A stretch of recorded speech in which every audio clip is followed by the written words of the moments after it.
I'm in the elevator and somebody just calls me an asshole out of nowhere. And I was like, who's this guy talking to?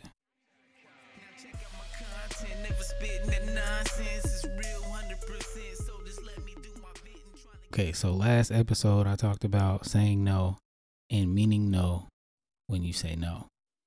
And I want to expand on that one just a little bit more. But this one is more about, I feel like, why people are afraid to say no. It's about the fear of confrontation. And I came up with a few reasons why I think that confrontation is something that a lot of us try to stay away from. So for one, you might be afraid that you're not going to be liked. People are going to think that you're always confrontational or you always want to disagree. And we want people to like us. Most of us do. And, I think it's really hard to be a person that say you don't care if people don't like you. And sometimes I feel like when people say that, they might be not telling the full truth. Some people don't care. But eventually some stuff is going to get to you because you're human. You're not a robot or a machine. You can't just, everything isn't like, it don't faze you. Something is going to faze you. One thing that I realize sometimes I do, maybe you do it too. You might be having a conversation with somebody.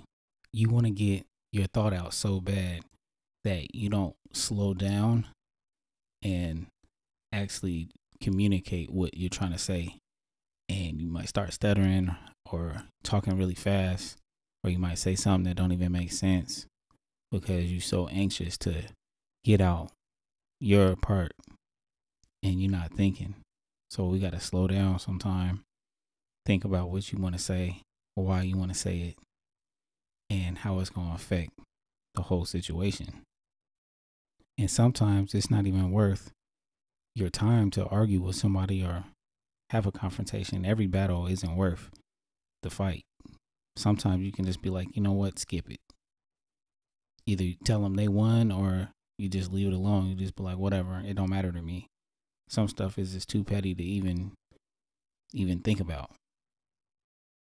Because when I think about a confrontation with somebody, my whole goal is to talk to them without it becoming violent or something, or threats or crazy. Sometimes it get to that level, you get crazy and it can almost get violent. And I think when it comes to that, you got to understand when it's about to get to that level. So I can tell you a quick story about when I was working and I'm delivering water to this dentist office, and there's this guy there. He says he's handicapped. My truck is not parked in the handicap spot, but it's in front of it, kind of. He still was able to park his truck there, but it was difficult for him to get into the spot. So I'm in the elevator and somebody just calls me an asshole out of nowhere. And I was like, who's this guy talking to? I'm the only person on the elevator, so he must be talking to me. And he said, hey. I said, you talking to me? He said, yeah, you. Hey, you're an asshole. And I didn't do anything. I just looked at him. I stared at him. That made him even more mad when I did that. So I'm on the second floor. I'm going down on the elevator. This guy is supposed to be handicapped, mind you. He beats me down there. He's already downstairs. He must have jumped down the stairs or something. I don't know how he got down there so fast. Anyway, me not saying nothing made him even more mad. So now he's trying to get all up in my face. And I recognized that the problem was escalating kind of fast. So once he got in my space where I felt like he could hit me, I had to put my hands out and I was like, okay, hey, you need to back up. You're getting too close now. And he was so mad that I didn't give him the reaction that he wanted. He told me later. He saw me again. Every time this guy saw me after that, he apologized. He apologized because he realized how stupid he felt and looked by overreacting to something. And he told me, man, when you didn't say anything, that made me even more upset. And I didn't give him the reaction he wanted. But I didn't want to have that confrontation. That was one of the examples where the confrontation wasn't worth it to me Because why am I going to fight somebody over a parking spot? That absolutely makes no sense. And I think this is why I feel like when I have a problem with somebody, a lot of the time it has been to the point where somebody is trying to get violent or something. I didn't even have a problem. He had a problem with me. And I was trying to work on myself. So if I got upset, that means he was able to control me. And I was trying to tell myself, I've been trying to tell myself, if somebody can do something and make me upset, then they won. They control me. So I didn't want to give him that power. And me not giving him that power made him more upset.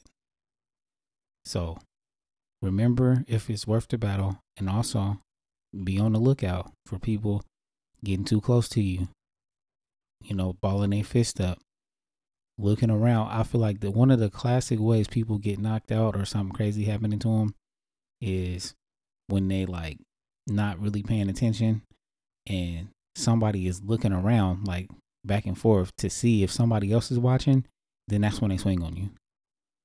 So you always got to have your distance so you can react to something like that. Also, I feel like staying calm in that situation, it helped me out a lot. So when you get into a crazy confrontation and you can stay calm, staying calm works in your favor. Another thing about confrontation is sometimes we think if we avoid it, it'll just go away. But sometimes it won't. Sometimes avoiding a situation, it just even makes it worse.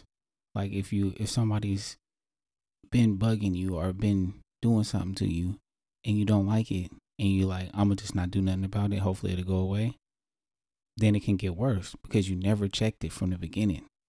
You always got to check stuff from the beginning. I feel like how stuff starts out in the beginning is what people expect it continue to do. So from the jump, if somebody do something and you don't like it and you let them know, then they're going to know you're not that type of person. But if you try to change right in the middle of relationship, they're not going to be open to the change. I was listening to the Joe Rogan podcast and he had Iron Man on there, Robert Downey Jr. And they were talking about, well, Joe Rogan said, hey man, it'd be cool if you came back to be Iron Man again. And he's kind of like, nah, I really don't want to do that no more. And he said, you're one of the people that people look at you, you say you're Iron Man, but you're doing different movies. Sometimes people don't accept you as something other than what they know you for. I feel like it's the same way with anything. Some people can stay in a lane, some people can't. But if most people want to put you in a certain area, make sure from the jump, they put you in the one that you want to be in. Another thing that bothers me about the fear of confrontation is after it happens, after the fact, you go home and you're like, why did I let that slide? I should have never let that slide from the jump. Now, I'm upset at myself. I don't know if you ever felt like that, but you're like, if this ever happens to me again, I'm not letting that slide. And sometimes I've even been to the point where I dwelled on it so much and it was a person that I had to keep seeing over and over again. I was waiting for them to do something so I could tell them off. And that's toxic. That's bad for you because now you like, all right, here's my chance to make up for all this pent up anger I had towards this person. So if from the jump, if you had let them know, then you wouldn't have all that built up anger. Also, any fear that you got over the impending confrontation with somebody, that fear or whatever pain that you're scared of, it's going to be temporary, no matter what it is. So all things will pass away. If you think about it that way, maybe it might help ease you. You might say, well, if I get into an argument with this person, I'm going to be upset for a little bit, or maybe even a couple of days. You might still be angry. Eventually, you're going to get over it. If somebody hits you, eventually your body's going to heal. Whatever happens to you, even if somebody killed you, right? The pain will be over. Even that's extreme. But if something crazy happened, all the feelings of that will eventually pass. So I hope this talk was helpful for you today. And if it was, go ahead and share this one with somebody that you think need to hear it. And like I always say, thank you for your time.